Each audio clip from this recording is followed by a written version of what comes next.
In America today, the rules of the game are slanted very heavily in favor of huge corporations and are slanted very heavily against small businesses. I'm starting to believe that is exactly the goal of this lockdown, a complete ruination of the privately held economy. Basically like someone swiping all the pieces off the chessboard mid-game. No more game. For any players. Total control. The world and the future is beginning to look like a cross between the novel 1984 and the movie V for Vendetta. The news reminds me of that movie a lot lately. The last thing any small business needs right now is help from the government. What they all need is the government to leave us alone. The last thing I need is the help of fat lazy bureaucrats sticking their nose in my business. This is what happens when the elite sell their country out to cheap, global labor. From top to bottom. Shrink government in direct proportion to small business loss. Less regulatory demand and tax maintenance, fewer people needed in government. Corporations do not bring wealth to the masses, they help to siphon it off. These small businesses are more important to our communities than you realize. This is how we become a third world nation. These lockdowns are going to destroy our economy and crash our currency. The government is bailing out the big guys, but not us, we are just the slaves and the cheap labor. The official start of winter is just a few days away, and many small business owners are concerned that their businesses won't be able to make it to the start of spring. This is particularly true for those small businesses that rely on face-to-face interaction with the general public. Restaurants, bars, gyms, coffee shops, hairdressers and independent retailers all over the nation were absolutely devastated by the first round of lockdowns, and now a new round of lockdowns is dealing death blows to countless businesses that had hoped to find a way to heal and get back on their feet in 2021.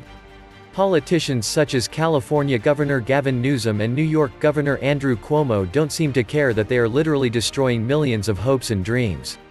If and when this pandemic finally ends, they will get to go on with their normal lives, but vast numbers of their constituents will not. According to a brand new U.S. Chamber MetLife poll of small businesses, just 40% of all U.S. small business owners believe their small businesses can operate indefinitely, the way things are going right now, and a whopping 62% of them are convinced that the worst is still to come. The quarterly poll found that the 62% of small business owners fear that the worst is still to come with the pandemic economic impact. Only 40% said they believe their small businesses can operate indefinitely during the current business environment. Those numbers are consistent with what other recent surveys of small businesses have shown. There are approximately 30 million small businesses in the United States today, and so that means that if even a third of them were forced to close down permanently, we would lose 10 million small businesses. Can you imagine what that would mean for the economy as a whole? That same U.S. Chamber MetLife poll of small businesses also found that 74% of all U.S. small business owners need further government assistance to weather the pandemic. A new U.S. Chamber MetLife poll of small businesses taken from October 30, November 10 and released on Tuesday showed that 74% of the owners said they need further government assistance to weather the pandemic. That percentage rises to 81% for minority-owned businesses. And when most of those small business owners say that they are in desperate need of help, they are not kidding. According to the most recent Alignable Rent survey, 35% of all small businesses in the United States couldn't pay their rent this month. Several B2C industries are devastated. 61% of restaurants can't pay their rent this month. That's up 19% from 42% in November. 35% of U.S. small businesses couldn't pay their rent this month, up 3% from 32% in November. Beauty salons, 46%, and travel, hospitality businesses, 43%, round out the top three most affected businesses, but many others are in trouble. Looking at demographics, minority-owned businesses are suffering the most, as 49% of them reported that they could not afford their rent in December. That figure is 5% higher than it was in November. Women-owned businesses are also struggling. 38% of those have not paid their rent, up 3% from 35% last month. This isn't what a recession looks like. When more than a third of all small businesses in the entire nation can't even pay rent, that is called an economic collapse. We can see more evidence of economic collapse when we look at federal tax receipts. Over the last 9 months, the drop in tax receipts is the largest on record. The pandemic hit the economy in March, triggering widespread job loss and partial and full closing of many small businesses. In November, 9 months into the pandemic, federal gross withheld income tax receipts were off 13% from a year ago. That is roughly in line with the average decline of 15% recorded over the 9-month span, March through November. Checking the tax data records from the U.S. Treasury, the decline in tax receipts over the last 9 months is the largest on record. The only comparable period is the 14% drop in 2009 during the Great Financial Recession. In other words, we have never seen anything like this before. And with each passing day, more Americans are falling out of the middle class and into poverty. In fact, nearly 8 million more Americans have fallen into poverty just since the month of June. The U.S. poverty rate has surged over the past 5 months, with 7.8 million Americans falling into poverty, the latest indication of how deeply many are struggling after government aid dwindled. The poverty rate jumped to 11.7% in November, up 2.4 percentage points since June, according to new data released Wednesday by researchers at the University of Chicago and the University of Notre Dame. Things are getting worse, and it is happening very rapidly. Everywhere you look there are tragic stories.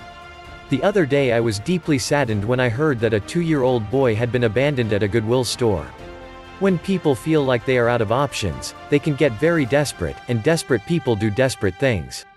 At this point, things are so bad that they are even setting up food banks on U.S. military bases. Fort Bragg, the largest military base in the United States, has all the trappings of a small American city: shopping centers, a barber shop and social clubs. In a sign of the times, it also has a food bank. This spring, the YMCA on base, which started a food pantry last year to respond to the growing food insecurity among military families, saw a 40% increase in requests for groceries.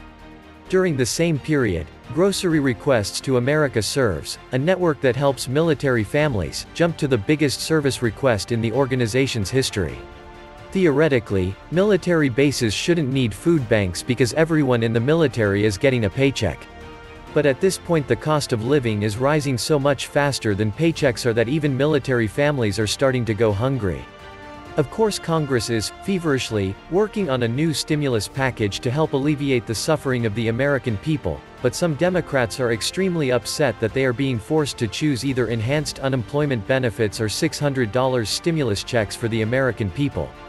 Representative Alexandria Ocasio-Cortez fiercely criticized the apparent trade-off to include a round of $600 stimulus checks at the expense of funding for enhanced unemployment insurance, calling it inhumane. The fact that Republicans are forcing Dems to choose between stimulus money or unemployment benefits, as if we couldn't easily do both, is barbaric, the New York Congresswoman tweeted. Do they know that people in red states are hungry too, or do they just not care?